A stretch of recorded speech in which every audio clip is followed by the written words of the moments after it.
Good morning, good afternoon, and good evening to wherever you might be on planet Earth. And welcome to the July 12th episode of Let's Get SASE. This is your one-stop shop for everything SASE from your friends at Cisco. I'm John, and I'll be your SASE MC for this episode. Today's episode is going to be a lot of fun. Facing agent sprawl in your SASE journey. I think we've all logged into our corporate workstations from a reboot and seen the veritable cornucopia of agents that load from a variety of vendors to try to secure your endpoint. So how do we deal with this challenge and keep these agents to a minimum? We're going to dive in and find out. So buckle up. But first, the news. Welcome back to the Let's Get SASE news segment. We're glad you made it. In this week's acquisition news, Cisco has announced the intent to acquire Sam Knows. So I'm sure you're asking, who is Sam and what does he know? So Sam Knows is a broadband networking monitoring company headquartered in London in the United Kingdom and will greatly expand ThousandEye's industry-leading view of global internet health. Today, ThousandEye has hundreds of thousands of vantage points across the internet in enterprise environments and on user devices. With the addition of Sam Knows millions of vantage points into the last mile, customers now have a single source of truth on how the internet is performing across their infrastructure. So apparently, Sam knows your network. As we mentioned in past episodes, Cisco Live wrapped up not too long ago. Another key product upgrade from Cisco Live is the Cisco Secure Firewall 3100 series. The 3100 series is a family of threat-focused security appliances that deliver business resiliency and superior threat defense. The new 3100 series delivers outstanding performance for multiple firewall use cases, even when advanced threat functions are enabled.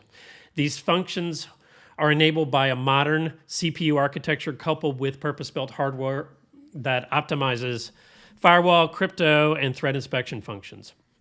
3100 delivers a range of performance levels to address sizing needs from the internet edge all the way to the private cloud. The 3100 series also supports clustering to deliver increased performance that can scale to meet your needs and as your organization need grows. So check it out.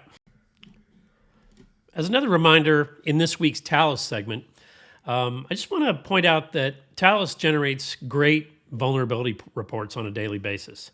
Yes, there's Patch Tuesday, which is obviously a thing, but we also have regular reporting on CVEs of all varieties to help protect you and your business from what is becoming a ridiculously complex threat environment. So just a reminder. As we like to do, this is a good time for me to remind you to hit that like, subscribe, and notification bell to be assured you never miss another episode of Let's Get SASE. I'd also like to mention that going forward, Let's Get SASE will be coming to you weekly, so even more of us to love. So let's dig into this week's topic, facing agent sprawl in SASE. To introduce this week's topic, I want to welcome back our host with the most, Sarah Bloom. Take it away, Sarah. Welcome back to Let's Get SASE. I'm your host, Sarah Bloom. Are you facing agent sprawl during your SASE journey? Then this episode is for you. We're excited to welcome PK as our expert this week. PK has 12 years of experience at Cisco and has spent the last 4 years focused on SD-WAN and SASE. Welcome to the show, PK. So PK, today's episode is about endpoint agents getting out of hand. Is agent sprawl a real problem? I know at least a few of my customers have told me that managing agents and endpoints is becoming difficult for them in their organization.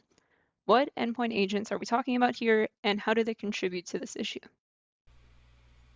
Well, it's something that comes up in 4 out of 5 discussions I have with my customers in SASE domain. But before we go talk about the solutions out there, I feel it's very important to look at the magnitude of the problem. So we all know that security is very important for any organization. So our customers go take the right measure to prevent any sort of an attack. Although there are a variety of attack vectors out there, in this specific episode, what we are going to focus is the end user protection. So when you look at the endpoints that the users are trying to access their corporate applications and data, if you need to prevent mishandling of data or data breach, for example, or even to enforce zero trust principles, organizations heavily rely on endpoint agents or apps. But what are these apps we are talking about? So let's roll back the time a little bit. If you started your IT journey in late 90s, something you would have heard is endpoint protection platforms, or EPP in short. But what it does is it provides range of security tools and technologies, but they specifically focus on protecting the endpoints, like desktops, laptops, mobile devices, by applying some feature sets like antivirus, anti-malware, host-based firewalls, IPS, IDS, and even some of the EPP solutions had data loss prevention capabilities as well. As the time evolved, as an enhancement, then came endpoint detection and remediation or response. EDR was mostly focused on threat detection and response, and also it had a rich forensic analysis on endpoints as a service. They provided real-time monitoring capability and alerting capability and advanced threat hunting capabilities. So the industry adapted EDR very, very faster than any other technologies out there. And who can forget about VPN clients when we talk about endpoint agents, right? VPN client is something that we all relied on during the pandemic to do our day jobs in a remote fashion. So VPNs were okay when they initially came out, but they became very clunky and hard to manage as the time moved on. And also during the pandemic time, users started to see something called VPN rationing as a phenomena that provided not so good end user application experience. Anybody who wanted to consume their corporate applications. So the industry was forced to investigate to a new solution, and then came ZTNA, or Zero Trust Network Access. That requires another app on your endpoints in order to access your applications by applying stricter identity verification, applying granular access controls and continuous monitoring capabilities. So only the authorized users and devices can access your crown jewels, whether that is on-prem or off-prem. And so far, we've talked about like 4 agents, I believe, but actually the list kind of goes on. One of the things I would call out finally is something called agents that are related to SSE, or Security Services Edge Solutions. So basically what SSE is, when you think of traditional on-prem security capabilities like next generation firewall function, your web proxying function, your data loss prevention function, think of them as lifted and shifted inside the cloud, inside cloud, so they can be consumed as a service. So that's exactly what SSE stands for. So that requires another agent in order to redirect the traffic to these cloud services, in order to apply the right posturing capabilities before the user goes on and consuming those applications. So with the increase of cloud services and remote work environments, SSE-based agents are on the rise. But let's stop there to keep things simple. In addition to these security apps and agents, one thing we need to be mindful of, there are other agents and apps that users run, like MDM, EMM type of solutions to lifecycle management of these applications we talked so far, and also productivity and collaboration tools like Microsoft WebEx Teams, Slack, for example. They are some of the other agents run on these endpoints as well. Okay, I understand that. More agents equals more problems. Got it. But how does this impact an organization's IT team? Does it impact productivity, cost, any of those other business aspects? Yes, absolutely. Agent sprawl is an absolute challenge the organizations are facing right now when it comes to managing their endpoints, right? Agent sprawl refers to proliferation of multiple software agents, or from a variety of security solutions running in individual endpoints in an organization's network. So if you look at each agent specifically, they serve a specific security or management function, like antivirus, firewall, security services edge, endpoint protection, patch management, encryption, etc. Right? But if you look at the common challenges that's been caused due to agent sprawl, they can be put into 3 or 4 buckets. First of all, resource consumption. It's very key. It's hard to refresh endpoints as fast as any organizations want to. So resource consumption is very critical. Each agent running in these endpoints consumes a lot of system resources, including CPU, memory, disk space, etc. Right? So as the number of agents increase, it can cause performance degradation, slower endpoint operations, and potential conflicts between agents as well. The other thing is maintenance and updates, or the lifecycle management of these agents. It's very difficult. Not all organizations can afford MDM or EMM type of solutions. So maintaining all these endpoints is very, very critical. And also the cost and licensing, right? If you want to leverage VPN, if you want to leverage ZTNA, if you want to leverage endpoint EDR type of solutions, then you are, cutting check for different vendors for different services. They send you different apps in order to mitigate those problems. So that's another issue, cost and licensing. And overall, the biggest pain point is, by throwing agents at a problem, we are causing a huge end user experience problem, right?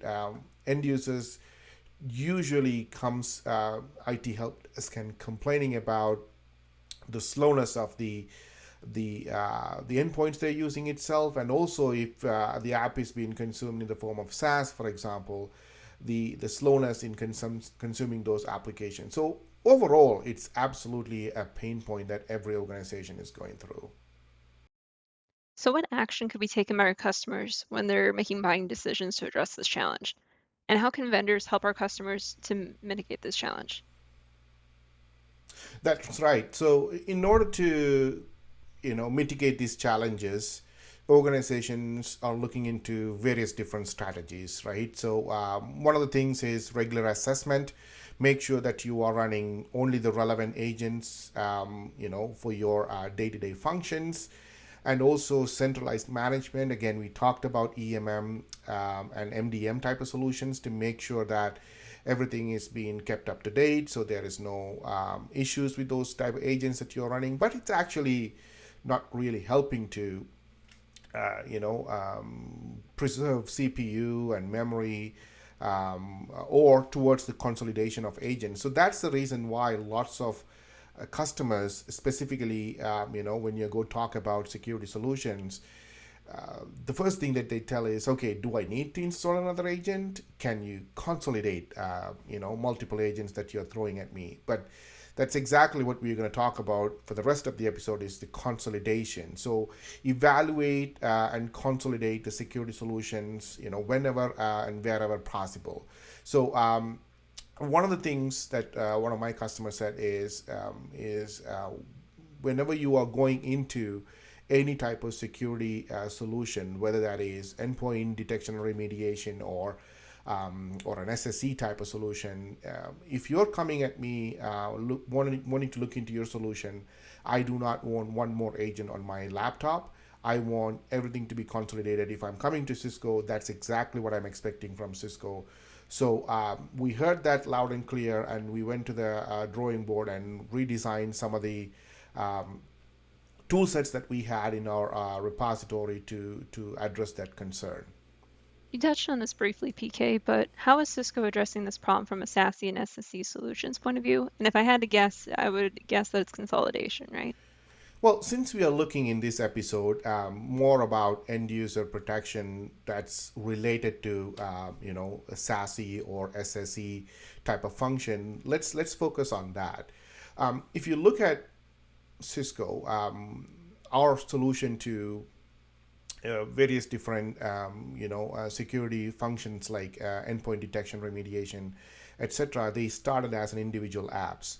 But back, not too long ago, we started looking into consolidating some of these different agents and apps into a single package. So that package is available in the form of Cisco Secure Client. So what Cisco Secure Client is, it's essentially a rebranding of AnyConnect. So if you look at AnyConnect, if you're new to AnyConnect, so AnyConnect is a platform or an agent that's built in a modular fashion. So there are various different modules out there: VPN module, roaming client module, posturing module, etc. So as a part of the consolidation effort, we started to integrate our endpoint detection and remediation solution. So the EDR was amalgamated into this one as a module. So as we moved along with time, since the SSE become a critical discussion point with every customers, and it requires various different functions like posturing, like redirection of applications.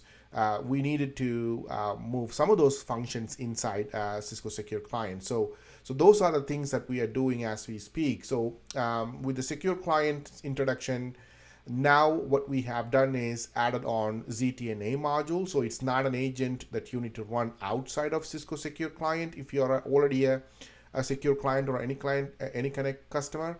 So that can be run on top of the existing module that you're having. And what we are doing in addition to that one is we are putting the cloud posturing module. We used to call it as Duo Health app. So what it does is it does the posturing in addition to what you can derive some of the attributes through your browser. If you want to do deeper posturing, like what certificates your machine is having, what version of the operating system that you are having, all this kind of deeper posturing requires some sort of an agent. So again, that posturing agent is brought into the Cisco Secure Client as a part of the Cisco's Security Services Edge journey. So when we announced Cisco's SSE flavor, branded as Cisco Secure Access, so that is going to have all these capabilities built into a single agent. So that unification or unified agent approach journey is getting more and more mature from our end. That's great to hear that vendors like Cisco are thinking about customers and doing something towards this issue. But is this all that can be done? Multiple security agents into a single package, or is there more to it? No, that's not where we are going to stop ourselves with this whole unification process. So, what's coming out next in the second half of this calendar year is the Advanced Digital Experience and Monitoring, or ADEM, as the industry calls it. Some of those functions will be built into the Cisco Secure Client as well. So we acquired Thousand Eyes not too long ago. Our vision was to have that as an advantage included in every vantage point as we can. That includes cloud, your private data center, etc. But on top of that, if you want to get a true end-to-end picture of what's happening from all the way from the endpoint to the application, we need to have a more granular visibility.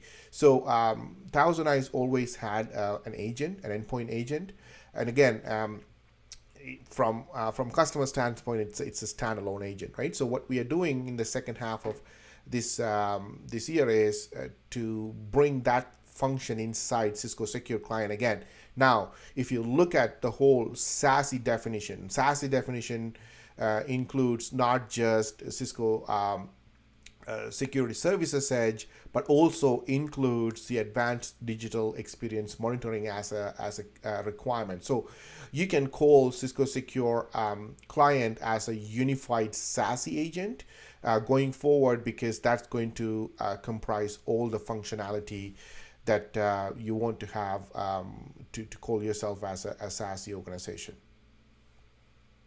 One of the things I sometimes hear from my customers is that they don't want to deploy any additional agents. They ask if they're able to get the same amount of security without the agent requirements and limitations during their SASE deployment. The big question is, can we enforce zero trust principles without agents? Well, I mean, if you're already having the agent sprawl issue and you do not want to add another agent on top of your existing pile, then that problem can be tackled in a different way as well. Specifically, if you are adapting a lot more SaaS and infrastructure as a service type of applications going forward. For certain use cases, obviously, you can adapt SSE as a solution without the requirement of the agent. It has its pros and cons. It has to be, thoroughly analyzed if it meets your posturing standards or requirements as it outlined by your governance bodies.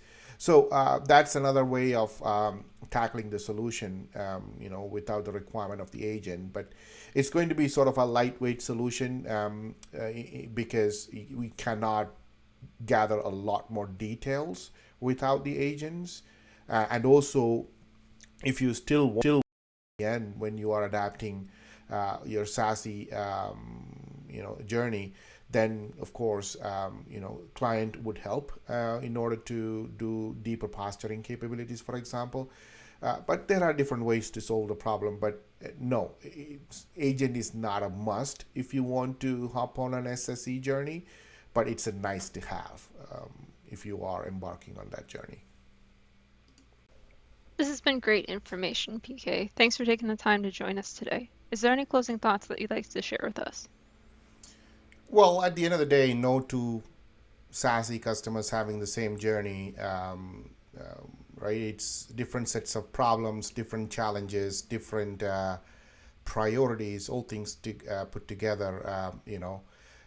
It has to be dealt with the utmost care. So, and also, if you are looking into simplifying the agent environment that you're having, Cisco's vision is providing a streamlined solution, reducing number of agents required, so we can enhance customers' experience, reducing the complexity, thereby improving the overall effectiveness, of the endpoints being used to access whatever the applications you're trying to consume. So the consolidation started a long time ago. It's a multi-step approach, but we are actually getting much closer to the to complete the unified SASE agent vision.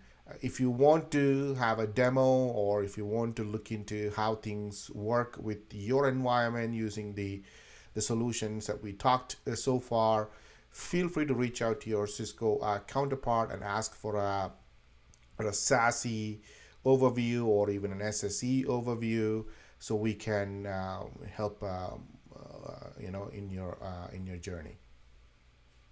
I think that PK said it best. If you have any follow-up questions, feel free to reach out to your local account team, and they'll be more than happy to help.